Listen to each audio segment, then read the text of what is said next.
ಸತ್ಸಂಗದ ಅಧ್ಯಾತ್ಮ ಚಿಂತನವನ್ನು ತಾವು ಬಸವಣ್ಣನವರ ವಚನಾಮೃತದ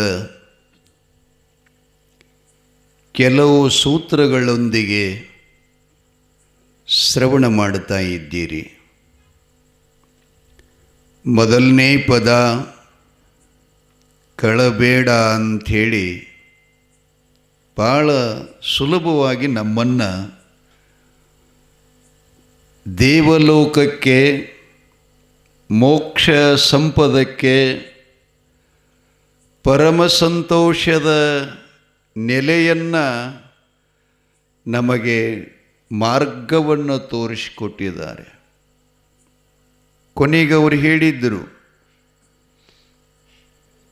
ಇದೇ ಅಂತರಂಗದ ಶುದ್ಧಿ, ಇದೇ ಬಹಿರಂಗದ ಶುದ್ಧಿ. ಅಡಿಗೆ ಮಾಡುವ ಗಡಿಗೆಯು ಒಳಗೂ ಹೊಳಿಬೇಕು, ಹೊರಗೂ ಬೆಳಗಬೇಕು. ಹಾಗೆಯೇ ಈ ಗಡಿಗೆ ಅಧ್ಯಾತ್ಮದ ಅನುಭವ ಮಾಡಿಕೊಳ್ಳತಕ್ಕಂಥ ಪವಿತ್ರವಾದಂಥ ಶ್ರೇಷ್ಠವಾದಂಥ ಗಡಿಗೆ ಇದು. ಈ ಗಡಿಗೆಯನ್ನು ಹೊಲಸಾಗಲಾರ್ದಂಗೆ ನಾವು ನೋಡ್ಕೋಬೇಕಾಗಿತ್ತು ಅಂದರೆ ಅವ್ರು ಹೇಳ್ತಾರೆ, ಕಳಬೇಡ ಅಪ್ಪ, ಕಳ್ಳತನ ಮಾಡಬೇಡ ಅಂಥೇಳಿ. ಭಾಳ ಸೂಕ್ಷ್ಮಾತಿ ಸೂಕ್ಷ್ಮದರಿದ್ದು. ಕಳ್ಳತನ ಅಂದರೆ ಒಟ್ಟಾರೆ ಯಾರ ಸ್ವತ್ತಿನಲ್ಲಿ ಏನದ, ಯಾರ ಅಧಿಕಾರದಲ್ಲಿ ಏನದ, ಅದಕ್ಕೆ ಒಡೆಯರು ಯಾರು, ಅದನ್ನು ಮುಟ್ಲಿಕ್ಕೆ ನಾನು ಯೋಗ್ಯನೋ ಅಯೋಗ್ಯನೋ, ನಾನದನ್ನು ಕೈ ಹಚ್ಚಿ ಮುಟ್ಲಿಕ್ಕೆ ಅಧಿಕಾರಿಯೋ ಅಥವಾ ಅಲ್ಲ, ಇದನ್ನು ಪರಿಪೂರ್ಣವಾಗಿ ನಾವು ನೋಡಿಕೊಳ್ಳುವಂಥ ಮಾರ್ಗವೇ ಎಷ್ಟು ಸುಂದರ ಹೇಳಿದ್ದಾರೆ. ಬಂಧುಗಳೇ, ಇದು ಒಂದ ಹಾದಿಯೊಳಗೆ ಬಿದ್ದಂಥ ವಸ್ತುವನ್ನು ನಾವು ಮುಟ್ಟಲಿಲ್ಲ, ಇನ್ನೊಬ್ಬರ ವಸ್ತುವನ್ನು ಮುಟ್ಟಲಿಲ್ಲ ಅಂತಂದ್ರೆ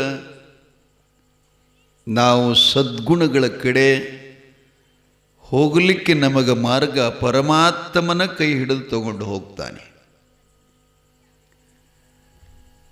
ಆದರೆ ಜನ್ಮ ಜನ್ಮಾಂತರವಾಗಿ ಇದಕ್ಕೆ ಸಂಸ್ಕಾರದ ಕಳ್ಳತನ, ಸುಳ್ಳು ಹೇಳೋದು, ಮೋಸ ಮಾಡೋದು, ವಂಚನೆ ಮಾಡೋದು, ಇನ್ನೊಬ್ಬರಿಗೆ ಫಸಾಸೋದು, ಹೀಗೆಲ್ಲ ಏನದಲ್ಲ, ಇದು ಆ ವೃತ್ತಿಯನ್ನು, ಆ ಸಂಸ್ಕಾರವನ್ನು ನಾವು ಹೋಗಲಾಡಿಸಬೇಕಾದರೆ ಸತ್ಪುರುಷರ ಈ ನುಡಿಗಳನ್ನು ಕೇಳಬೇಕು.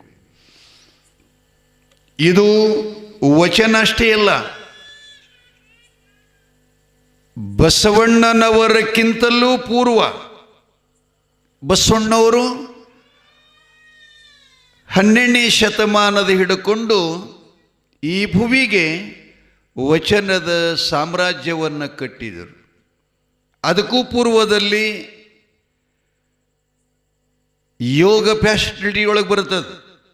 ಪತಂಜಲಿ ಯೋಗ ಸೂತ್ರ ಅಂತ ಒಂದು ಗ್ರಂಥ ಇದೆ. ಅದರಲ್ಲಿ 8 ಯೋಗಗಳ ಸಾಧನೆಗಳೇ ಬರೀತಾರೆ ಇವರು. ಅವು ಯಾವ್ಯಾವು ಅಂತಂದರೆ, ಅದು ಮತ್ಯಾರಿಗಲ್ಲ, ಮನುಷ್ಯನಿಗೆ.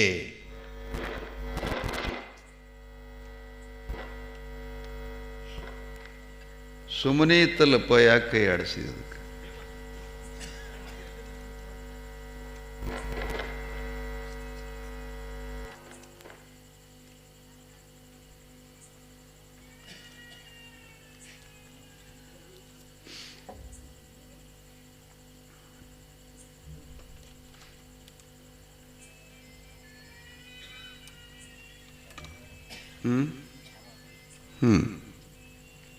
जय मंगलम जय नमः ಬಸವೇಶ್ವರ ಮಹಾರಾಜ್ ಕಿ, ದೇವರಾಯ ಮುತ್ಯ ಮಹಾರಾಜ್ ಕಿ. ಯಪ್ಪ ನೀವು ಅನ್ಬೇಡ್ರಿ, ಅವ್ರದ್ದು ಕೇಳವದಿ, ನೀವು ಪೇಟಿನೂ ಬಾರಿಸ್ಬೇಡ್ರಿ. ಏವೋ ನೀವನ್ ಸಾಂಬ ಜೈ ನಮ. ಭಾಳ ಸಂತೋಷ. ಯಾಕಂದ್ರೆ ನನಗೆ ನೀವು ಹೂರ್ಣರ ಕಲ್ಲು ಕೂತಂಗಾಗಿತ್ತು. ಎಲ್ಲರನ್ರಿ ಅನ್ಬೇಕಂತ ನಿನ್ನ ಹೇಳಿದ್ನೆಲ್ಲ. ಭಾಳ ಇದು ಸಿಗೋದ ಕಠಿಣವು. ಜಗತ್ತಿನೊಳಗೆ ಎಲ್ಲವೂ ಕೂಡ ವ್ಯಾಪಾರದಿಂದ ಸಿಗುತ್ತದೆ.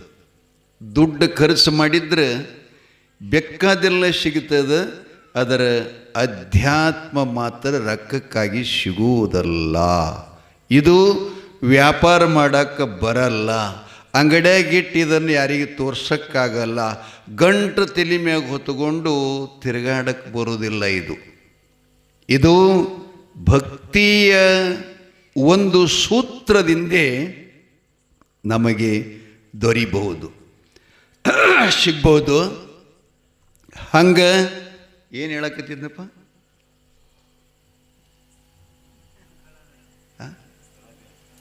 ಇಲ್ಲ, ಅದಕ್ಕೆ ಮುಂದೆ ಹೋಗಿದ್ದೆ, ಅದಕ್ಕೆ ಹಿಂದೆ ಹೋಗಿದ್ದೆವು. ಪತಂಜಲಿಯ ಯೋಗ ಸೂತ್ರ 8 ಸಾಧನಗಳು ಯೋಗ ಸೂತ್ರದಲ್ಲಿ ಬರ್ಕೊಂಡು ಬಂದಾರವರು. ಏನು ಅಂದರೆ, ಮೊದಲನೆಯದು ನಿಮ್ಗೆ ತಿಳಿಲಿಕ್ಕಿಲ್ಲ, ತಿಳಿತು ನನಗೆ ಗೊತ್ತಿಲ್ಲ, ಆದರೂ ಹೇಳುವಂಥ ಪ್ರಯತ್ನ ಮಾಡ್ತೀನಿ ನಾನು. ಯಮ,